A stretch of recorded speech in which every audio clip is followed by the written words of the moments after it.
మోసం చేస్తే ఏమవుతారు? మోసగాళ్ళు గారా? డిఫాల్టర్ను కదా కేడీ అనేది. డిఫాల్టర్ కాదా మోడీ? మనకిచ్చిన వాగ్దానాలలో ఒక్కటైనా నిలబెట్టుకోకపోతే అది డిఫాల్టర్ కాదా? మరి డిఫాల్టర్ని కేడీ అనక ఏమనాలి? మోసం చేసిన వాడిని 420 అనక ఏమనాలి? మోడీ 420 అయితే, మోడీ కేడీ అయితే చంద్రబాబు గారు కూడా కేడీఏ, జగన్మోహన్ రెడ్డి గారు కూడా కేడీఏ, జగన్మోహన్ రెడ్డి గారు కూడా 420, చంద్రబాబు గారు కూడా 420. మన రాష్ట్ర హక్కు, మన బిడ్డల హక్కు ప్రత్యేక హోదా. ఈరోజు ఎంతమంది విలువనిస్తున్నారు ప్రత్యేక హోదా గురించి? ఎంతమంది పట్టించుకుంటున్నారు ప్రత్యేక హోదా గురించి? అసలు ప్రత్యేక హోదా మన రాష్ట్రానికి వచ్చునుంటే ఈ పాటికి ఎక్కడుండును మన రాష్ట్రం? 15 లక్షల కోట్ల రూపాయలు విలువ చేసే ప్రత్యేక హోదా వచ్చుంటే మన పోలవరం మనం కట్టుకోలేమా? మన రాజధాని మనం కట్టుకోలేమా? ఎంత మేలు జరిగింది మన బిడ్డలకు. ఏ రాష్ట్రానికన్నా మన రాష్ట్రం ఎందుకు తక్కువ ఉండాలి? బాధ లేదా? ప్రత్యేక హోదా వచ్చునుంటే మన రాష్ట్రం ఎక్కడో ఉండుండే. రాజశేఖర్ రెడ్డి గారు మన రాష్ట్రం గురించి, మన రాష్ట్ర ప్రజల గురించి ఎంత ఆలోచన చేశాడు. ఉందా ఈ నాయకులకు ఆలోచన? చంద్రబాబు గారికి ఉందా? పోనీ జగనన్న గారు రక్తం పచ్చుకుని పుట్టారు కదా, ఉందా జగనన్న గారికి ఆలోచన? రాజశేఖర్ రెడ్డి గారు జలయజ్ఞంలో ప్రాజెక్టులు 54 ప్రాజెక్టులు మొదలు పెట్టాడు. ఆంధ్ర రాష్ట్రంలో 12 ప్రాజెక్టులు పూర్తి చేస్తే 42 ప్రాజెక్టులు ఇంకా అలాగే ఉంటే ఏమన్నాడు జగనన్న గారు? నేను 6 నెలల్లో పూర్తి చేస్తానన్న జగనన్న గారు రాజశేఖర్ ఇదేనా మాట నిలబెట్టుకోవడం అంటే? మడమ తప్పకపోవడం అంటే? ఇచ్చిన మాటను మడత పెట్టారు కదా. మీరా రాజశేఖర్ రెడ్డి గారి వారసు? ఆలోచన చేయాలి. రాష్ట్ర ప్రజలందరూ కూడా ఆలోచన చేయాలి.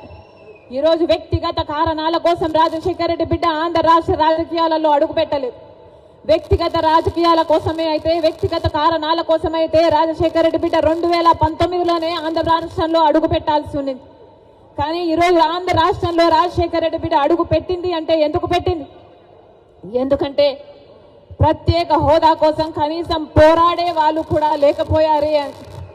మనం పోరాడకపోతే ఆంధ్ర రాష్ట్రంలో ప్రత్యేక హోదా ఎప్పటికీ రాదు. కాబట్టి ప్రత్యేక హోదా ఇస్తానన్న ఏకైక వ్యక్తి రాహుల్ గాంధీ గారు. మొట్టమొదటి సంతకం రాహుల్ గాంధీ గారు ప్రత్యేక హోదా మీద పెడతానన్నారు. కాబట్టే ఆ మాట పట్టుకొని రాజశేఖర్ రెడ్డి బిడ్డ ఈరోజు ఆంధ్ర రాష్ట్రంలో అడుగుపెట్టింది.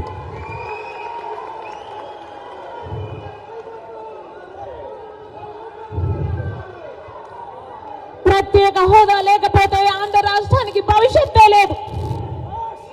ప్రత్యేక హోదా లేకపోతే ఆంధ్ర రాష్ట్రం అభివృద్ధి చెందదు అని 10 సంవత్సరాలుగా చూసామా లేదా? మరి ప్రత్యేక హోదా మనకు లేకపోతే, ఆంధ్ర రాష్ట్రం జరగకపోతే మన బిడ్డలు ఎలా బతకాలి? ఆంధ్ర రాష్ట్రం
దయచేసి అందరూ కూర్చోవాలి మీ స్థానాల్లో.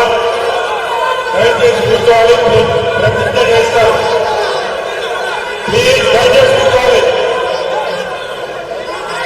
వినండి, దయచేసి ప్రతిజ్ఞ కార్యక్రమం ఉంది. ప్రతిజ్ఞ చేస్తారు.